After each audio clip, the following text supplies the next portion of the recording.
রায়গঞ্জ লোকসভা কেন্দ্রে জয় পরাজয়ের অন্যতম নিয়ন্ত্রক সংখ্যালঘু ভোট ব্যাংক।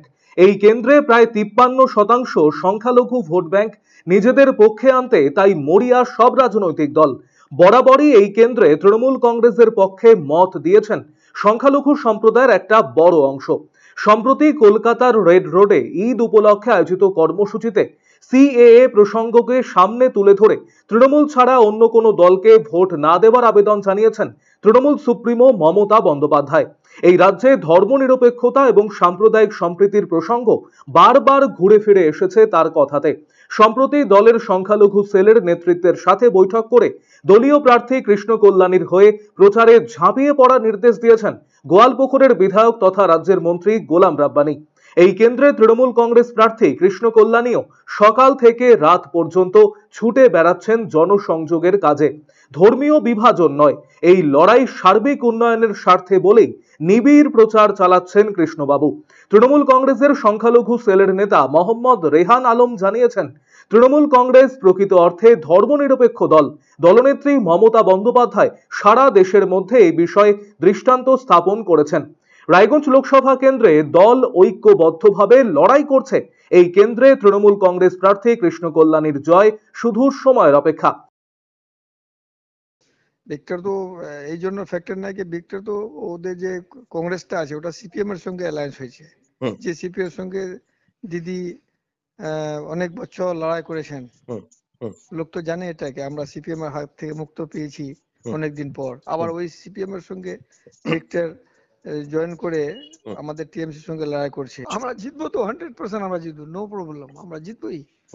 মাইনরিটি ফুল ফ্লেজ। দেখেন ইসলামপুর যদিও একটু খারাপ ছিল, তো এখন তো 100% হয়ে গেছে করিম চৌধুরী নামার পর।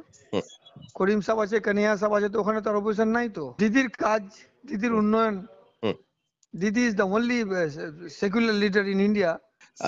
সিম্বল আমাদের সিম্বল ইনি সেকুলারিজমের একটা।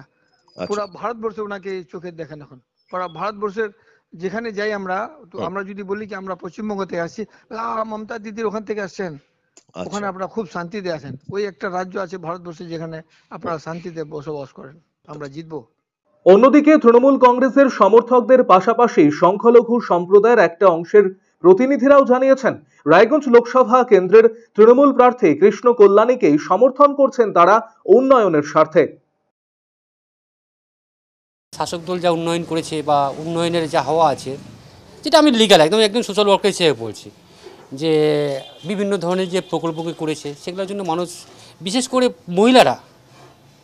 মহিলারা কিন্তু শাসক দলকেই পছন্দ করবে। 3 প্রার্থীর মধ্যে যদি দেখা যায়, ঠিক আছে, যে আজকে কৃষ্ণ কল্যাণী আমার কাছে পছন্দের প্রার্থী। যে কৃষ্ণ কল্যাণী মহাশয় বিগত দিনে অনেক কাজ করেছেন, অনেক মানুষের পাশে ধারে কাছে সবসময় বিপদে আপসে এসছেন, এবং আশীর্বাদও করছি যে উনি যেন জয়ী হয় আর কি। কল্যাণীতে রায়গঞ্জের অনেক কিছুই করেছে, গরিব দুঃখীকে করোনার সময়ও। যাই হোক, ওর যতটুকু সাধ্য তার থেকে বেশিই করেছে, করছেও এখনও। হ্যাঁ, ওর বাবাকে দেখেছি তো, বাবা মিউনিসিপ্যালিটি চেয়ারম্যান ছিল একবার। ওর বাবারও দাম ধারণা আছে কিছু, ভালো ছিল লোক। আমাদের এখানে তৃণমূলেরই চলছে, তৃণমূল, আশা করি তৃণমূলে জিতবে। আর বিজেপি জিতবে না, কিন্তু এখানে তৃণমূল জিতবে। হ্যাঁ, আমরা পাই লক্ষ্মীর ভাণ্ডার। আমরা নিজে থেকে মনে করেছি আমরা দিদিকেই জিতাবো, কেন যে আমাদের মহিলাদের যেহেতু সমস্যা, অনেক রকমের সমস্যা আছে, ওগুলা দিদি আমাদের পূরণ করেছে। যেহেতু মাসের মাস আমরা লক্ষ্মীর ভাণ্ডার পাই, ওটাতেও কিছুটা আমাদের অনেক সাহায্য আসে।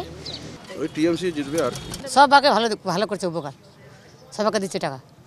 মমতা দিদি ভালো করছে, এবার মমতা জিতবে। আমি কৃষ্ণ কল্যাণীকে চাই, আমি কাউকে চাই না, তৃণমূলকে কৃষ্ণ কল্যাণীকে চাই।